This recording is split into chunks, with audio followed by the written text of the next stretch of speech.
Okay, Assalamu alaikum. First of all, my name is Areena Memon. I am not an alima or a scholar by any means. I'm a student of knowledge, alhamdulillah, and whatever I know, I try to share it in the best possible way, alhamdulillah. But before we even go ahead with the halaqah, I actually wanted to do a quick exercise with everybody that's rooted in the fact that I strongly believe in mindfulness, and inshallah we can associate that with the deep breathing, and inshallah do it for like 1 minute maximum. It wouldn't take too long. Up to you guys if you want to close your eyes or not, but I definitely need all of you comfortably seated, wherein like you're comfortable as you're sitting. Let me know when you all are done. What good is this gonna get? Good? Yeah. Okay, bismillah. It's gonna start off with the deep breathing, okay? There will be inshallah 3 deep breathing things we'll be doing. But in the middle of all of that, I want you guys to realize 2 things. One, everybody breathes out with a different sound, and it's okay to make that sound because that's the point. You want to release it. Secondly, everybody is different. Some people prefer closing eyes. Some people do not prefer. I prefer closing eyes because it helps me connecting with what my body and mind. Okay, so inshallah. And one more last thing. The deep breathing, the way it is done is 10 seconds you hold, take it in. 10 seconds to take it in. 10 seconds you hold it. 10 seconds you release it. Usually releasing is longer so that you can take the max out. And then you take like a 10-second break and then you do it again. You got that square? Okay, inshallah. أعوذ بالله من الشيطان الرجيم. بسم الله الرحمن الرحيم. Let's take a deep breath in. Hold it right there and just quietly observe the sounds around you. Try to hear everything you can hear. You do that for a second.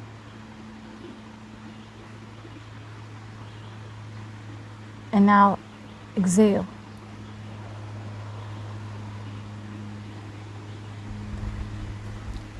We'll do one more.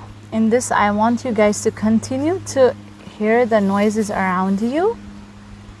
Pay special attention to the nature sounds. At the same time, I want you to touch something, whether it's your body or something around you that your hands can touch and feel so that you can connect with the current present moment. So inshallah, take a deep breath in. You're going to hold it in there for a second. And then we are going to exhale it.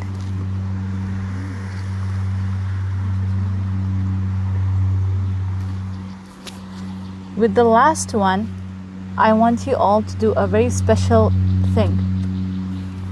Whatever stresses, whatever worries you came here with, while you inhale, put them in a bag in your imagination. And as you exhale, we want to throw that bag out of us. And we are not just throwing it out, but we are throwing it towards Allah subhanahu wa ta'ala with the belief that He'll take care of it for us. So inshallah, do the imagination of putting it all in a bag as you inhale.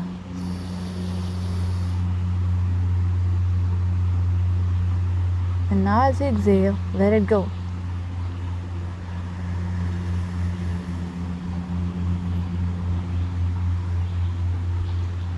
Take a second, experience the noises around you, and then slowly open your eyes when you're ready.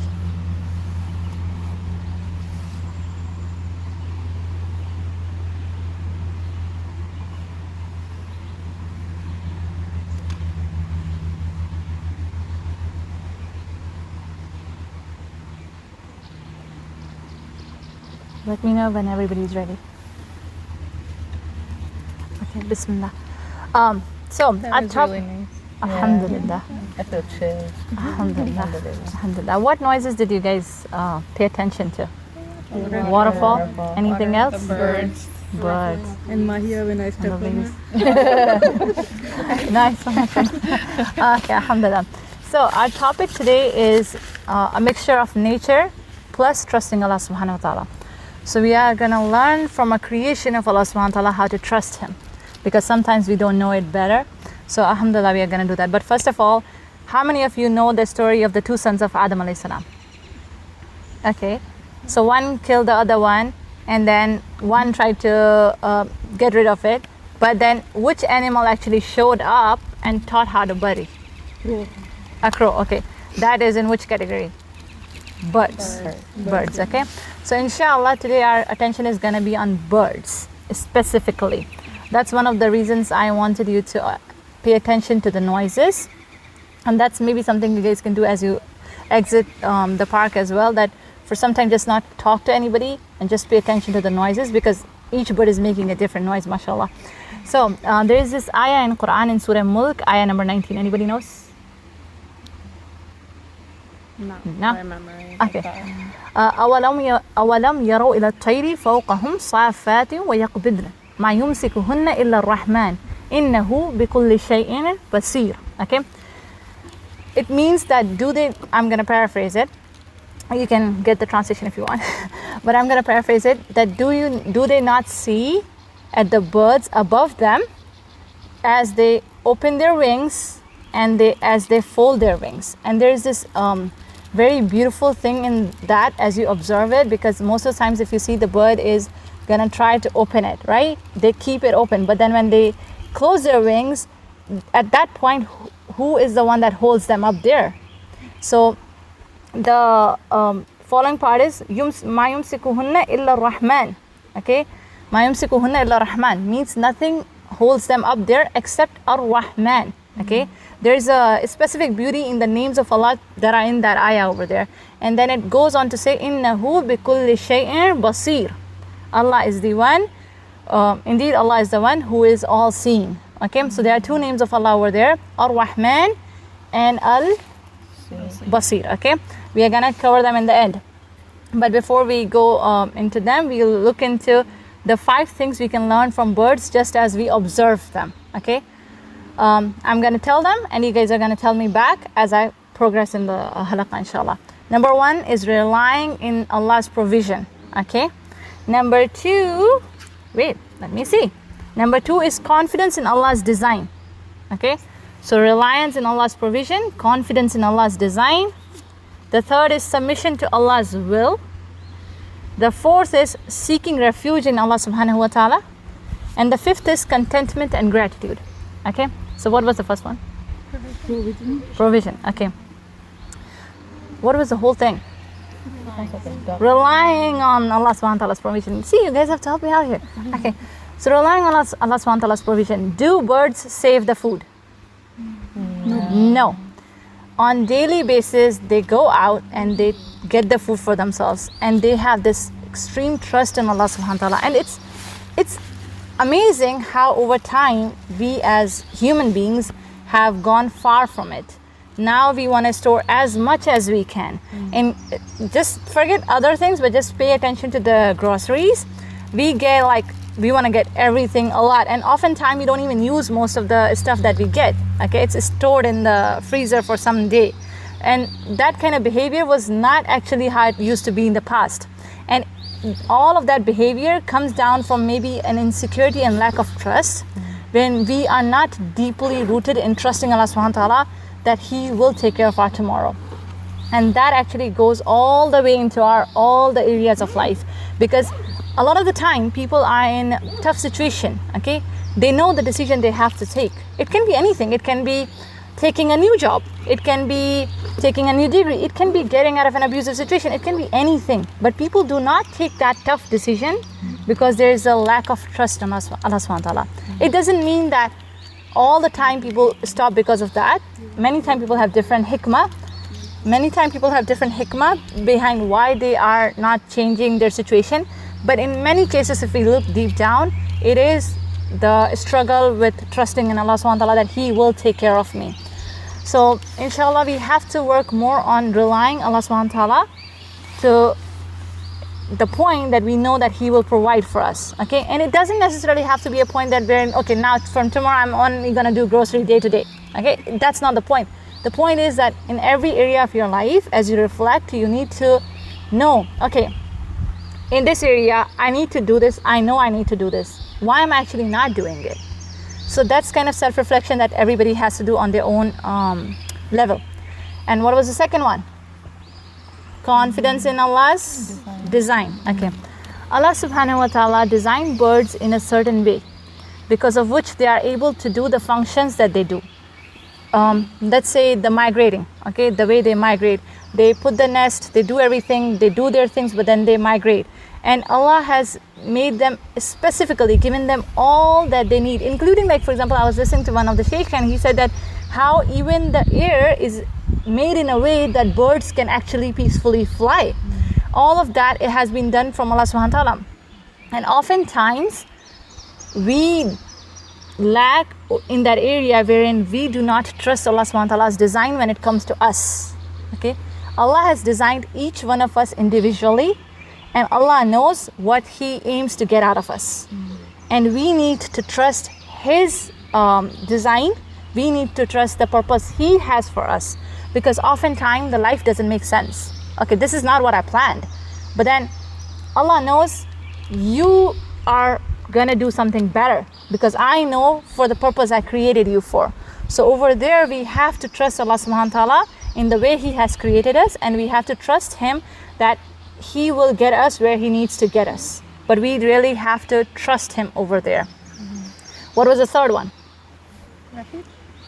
That was fourth. I'm sorry. Submission to Allah's will. Submission to Allah's will and commands. Oftentimes in our lives, the problems arise because we are not submitting to the way Allah subhanahu wa ta'ala has ordered us to live our life. It can be in different area. Everybody has a different struggle. And deep down it happens, okay, I know Allah subhanahu wa ta'ala would tell me to do it in a certain fashion. Okay, and currently I'm dealing with a lot of sisters that are talking to brothers and they know that they shouldn't be doing it, but they're doing it.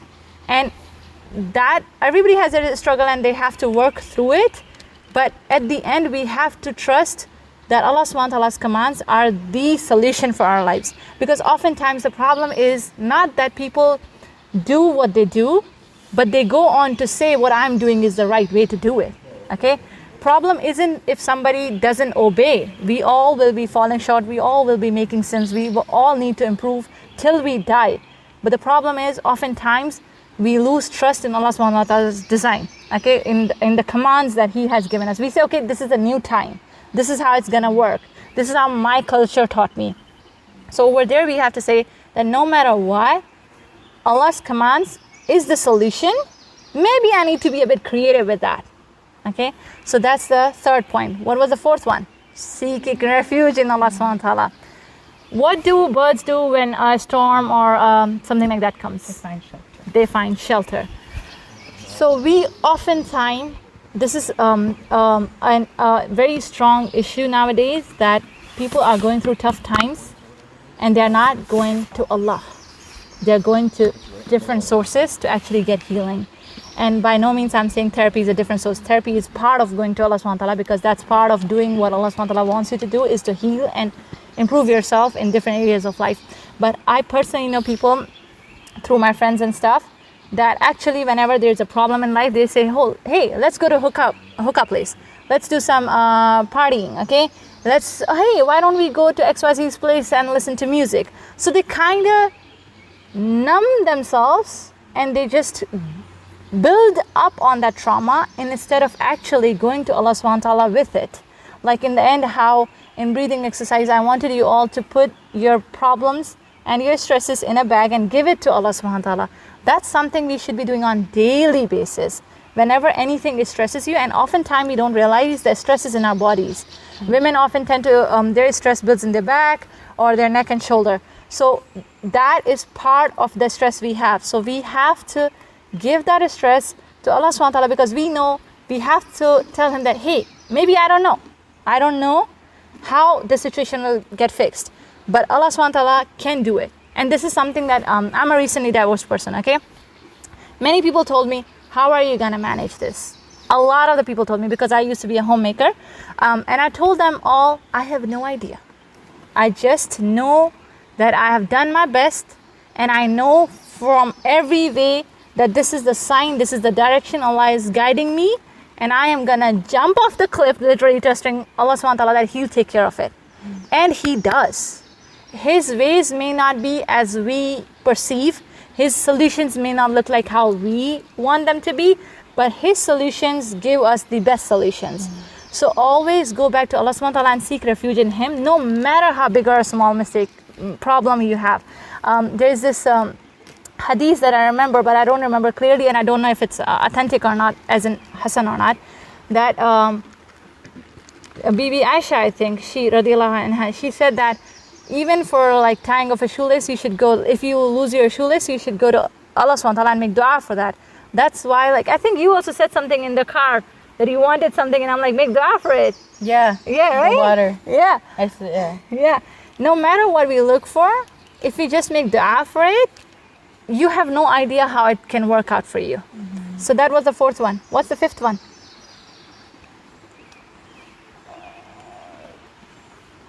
Contentment and gratitude. Okay, I do remember. On the tip of my tongue. Alhamdulillah, alhamdulillah. Okay, so contentment and gratitude. This is interesting. I recently did a class on that with homeschool kids, and it was beautiful. But first, let's go to the birds. The sound we are hearing from our birds, this is their way of praising Allah subhanahu wa ta'ala and showing gratitude. Okay, for more or little what they have. And this is a beautiful thing in animals, mashallah, that whatever they have, they're happy. They're content in it. And we, on the other hand, make a big issue about the things that don't even matter. Like I was recently telling to a sister who is in a very bad marriage that, hey, you really need to take break. You need to go to your family. I'm not asking that you need to end your marriage. I'm not saying do this, do that. You just need to take a 1 month break, go to your family and think over it. And all the concerns she told me were worldly and didn't really matter. Okay, this thing about the kids, that thing about the kids, that thing about, I'm like, woman, when you look in your maqasid sharia, one of the top thing is protecting yourself. Okay, so these things don't really matter as much. So this is where our issue nowadays is. More and more social media exposure is doing it, unfortunately, that people are seeing things and they want them. And even like if we go to Amazon, the suggestions we get, even on YouTube you get the suggestions you get, and even on Facebook you get brands recommended. Okay, and it's constantly telling you what you don't have, what you need to get. And we actually need to, that's one of the reasons that I actually want to do a class on, inshallah, how we need to reduce our exposure to social media. But inshallah, for now the point is that we need to be content. And you know a beautiful thing, oftentimes people say that if I'm happy, I'll be content. But the fact is, if you're content, then you'll be happy. And there is this thing that I was teaching, and because of the kids, I researched on it, that there is this thing called neuroplasticity. Anybody in the medical over here? Yeah. So correct me if I'm wrong, okay? So there is this thing, there's this concept that whatever you do frequently with your brain and how you think, it will make the pathways, okay? It will connect the pathways. So once you develop this habit of gratitude, of daily seeing the things you have in your life as opposed to the ones you don't, slowly your brain gets those pathways. In the beginning, it doesn't have, but then you have to develop those pathways.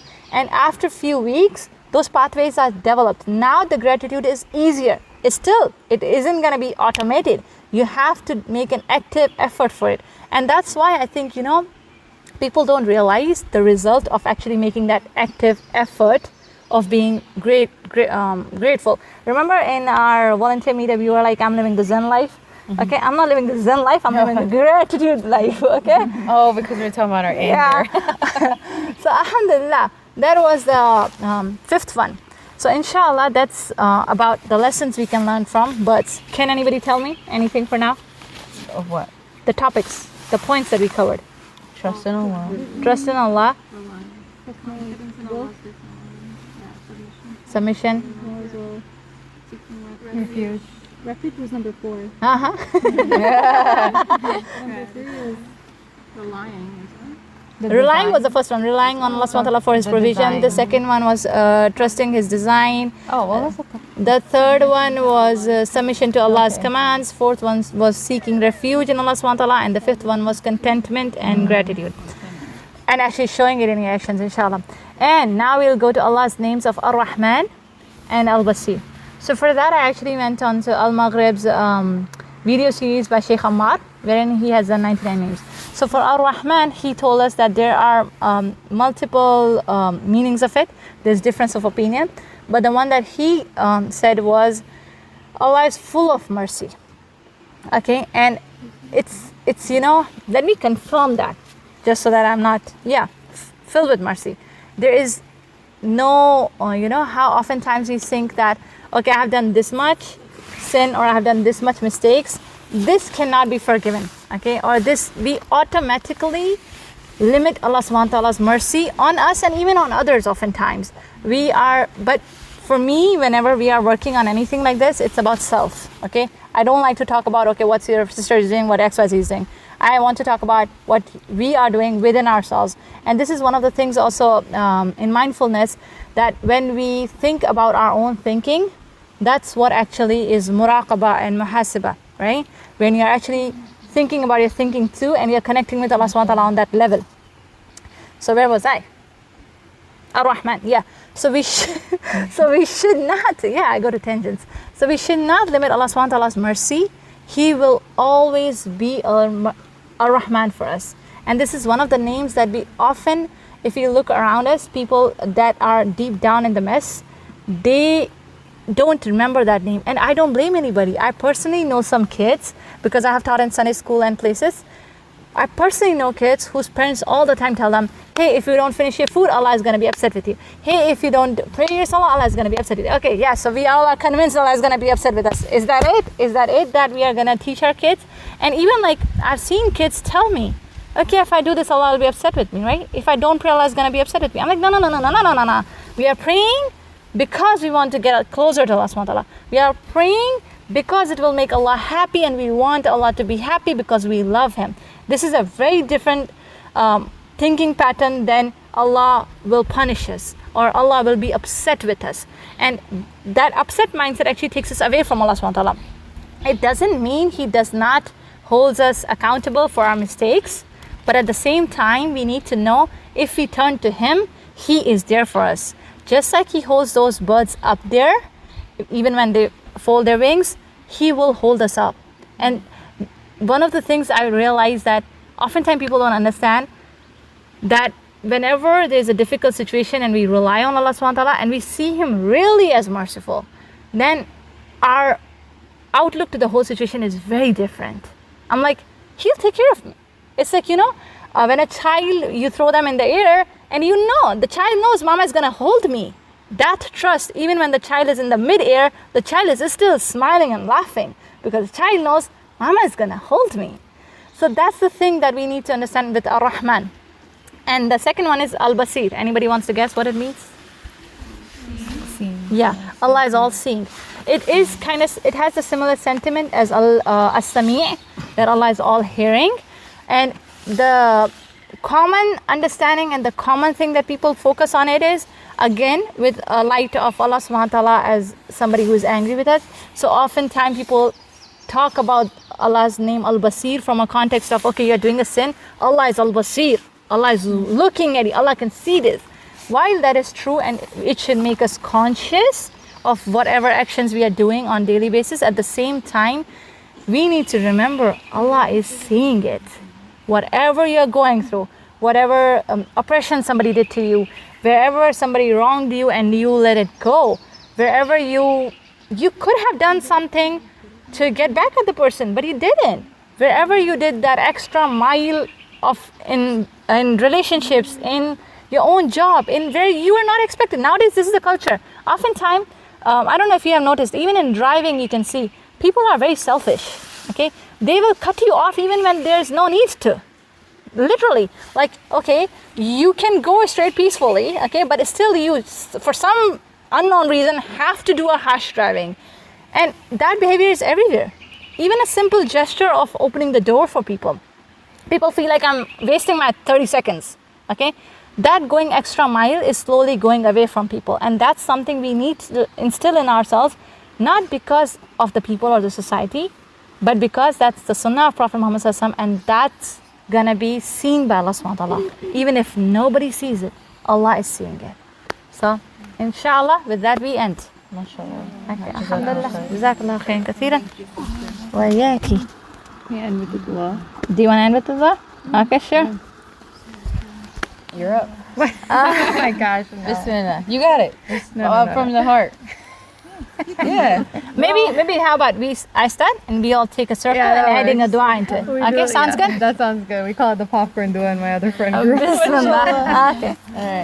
أعوذ بالله من الشيطان الرجيم بسم الله الرحمن الرحيم Ya al-Basir, Ya al-Rahman, you have brought us here. You knew we needed this. We have made this extra effort to fulfill the hukum from you that we should observe the things you have created. Please, Ya Allah, accept it from us as an act of worship and let it change within us what you know needs to be changed. Ya Allah, Ya Al-Fattah, continue to open doors for us to be able to reflect on all the beauty that you've created in this world and for us to get closer to you by meeting other people who are connected to you. Ameen. Ya Allah, Ya Ghafur, Ya Rahman, Ya Rahim, please forgive us from all of our sins, protect us, continue to bless us with what is good in this life and the hereafter, and save us from adab and nar. Please Allah bless us with good health, wealth, happiness, righteous spouses, and pious offspring that are close in our eyes. Ameen. Allah, please guide and forgive our parents. Allow us to have good relationships with them if they are still with us, and if they are not, Ya Allah, then have mercy on them. Ameen. Ya Allah, you are Al-Latif. You are the most subtle. Allow us to have confidence in your design, in your plan, and in your servitude. Ameen. Ya Rabbal Alameen. Ya Allah, you are the forgive. Forgive us all our sins. We are not better than you.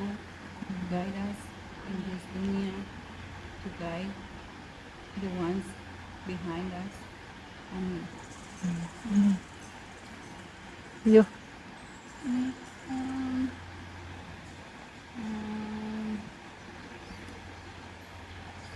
Allah, please grant us the heart again. Ameen. Ya Allah, may the hustle and bustle of the everyday life never lead us astray in any way. Help us stay connected to you at all times. Ya Allah, you are the one who can heal our hearts. Please lift any worry or stress or insecurities from us and allow us to feel at peace and feel confident and secure in who we are, especially as Muslims. Ameen. Ameen.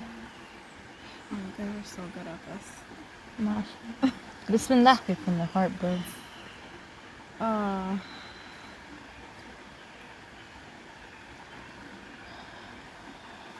well, we live in a time of fitna.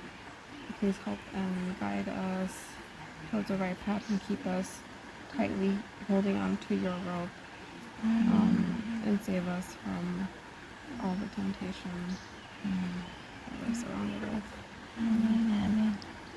Ya Allah, Ya Rahman, You are merciful, so I ask this through your mercy.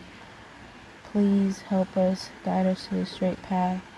Please eliminate any doubts in our hearts, in our minds. Ya Allah, please forgive our past, present, and future sins. Ya Allah, please guide our offspring, guide our generations to come. Ya Allah, please let us hold on to your religion. Please, you are the turner of hearts, so please keep our hearts on your religion. Ya Allah, please forgive us for the sins we do in the deepness of the dark that only you know. Ya Allah, please bless everyone here. Let us all meet in Jannat al-Firdaus. Please keep our intentions pure. Amen. Ameen. Ya Rabbal Alameen. Wa la awtani illa lasa'in. I'm ready for a nap.